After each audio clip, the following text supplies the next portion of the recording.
Glock. Ano example aning pistol.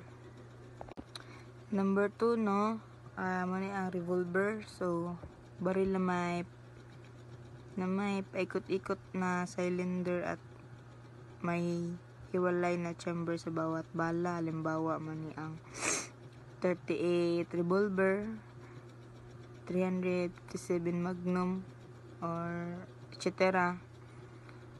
So small arms man siya ang hindi siya pang automatic, pang isa lang siya katao,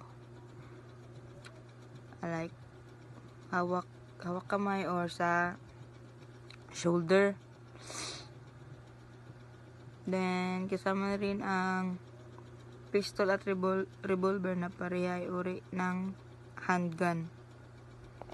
Next is rifle. Shoulder firearms are designed to be fired from the shoulder that can discharge a bullet through a rifle barrel by different action of loading, which may be classified as lever bolt or self-loading and intended for sports shooting only.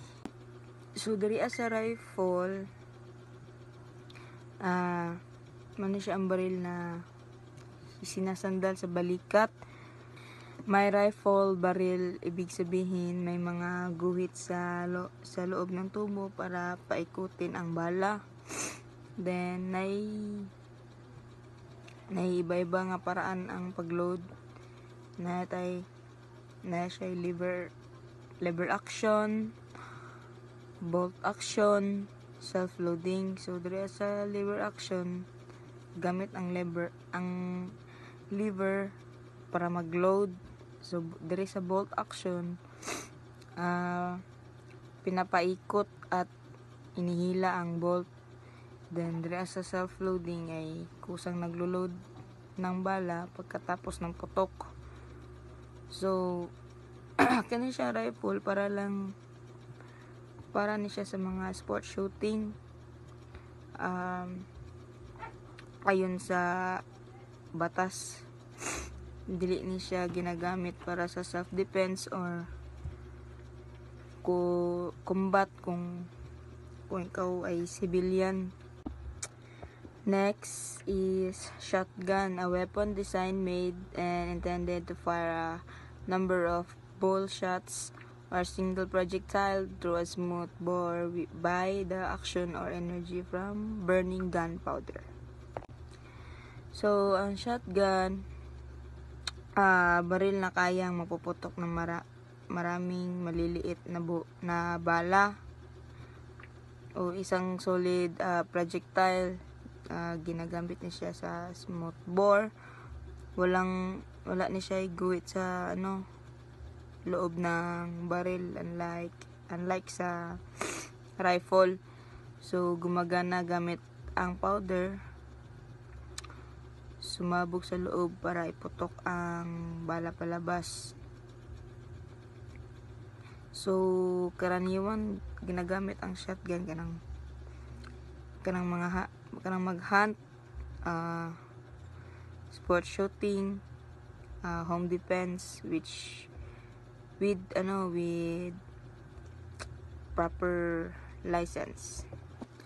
So direta sa ownership and possession of firearms, requisites to quality and acquire license to own and possess firearms. So nadi ang mga list. Siyempre dapat Filipino citizen jud ka or gamit ka ani at least 21 years old above at the time of the filing of written application, have a gainful work, occupation, or business has filed an income tax return ITR for the preceding year as proof of income, position, business, or occupation. Siyempre, pasar po ka sa neuropsychiatrist test administered by the PNP, and also pass po ka sa drug test conducted by the PNP as submitted and certificate that application has underwent a gun safety and responsible gun owner seminar. Then next, must submit a national police clearance, submit a proof of latest billing or proof of mail sent by the government or a government-owned or controlled office of residential lease agreement, contract, or barangay certificate. Next, must submit a photocopy of valid government-issued ID with picture, and applicant must pay the required license fee. Next, firearms that may be registered.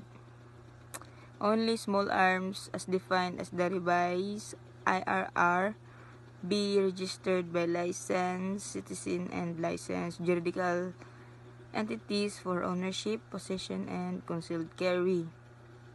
A light weapon shall be lawful acquired or possessed exclusively by the AFP and the PNP and other law enforcement agency authorized by the President in the performance of their duties.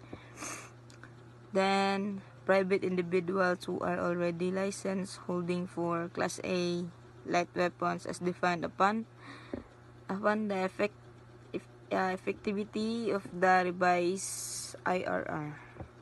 Next is the registration and licensing. So, license issued to individual. So, ano siya ang list no issued para sa mga individual. So, natay type 1 license, which is allow a citizen to own and possess a maximum of 2 registered firearms. Napuday type 2. Type 2 license, allow a citizen to own, possess a maximum of 5 registered firearms.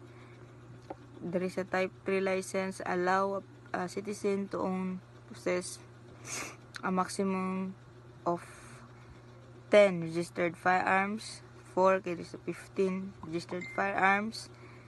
Then sa type 5 is more than 15 registered firearms. And that will be all. Thank you.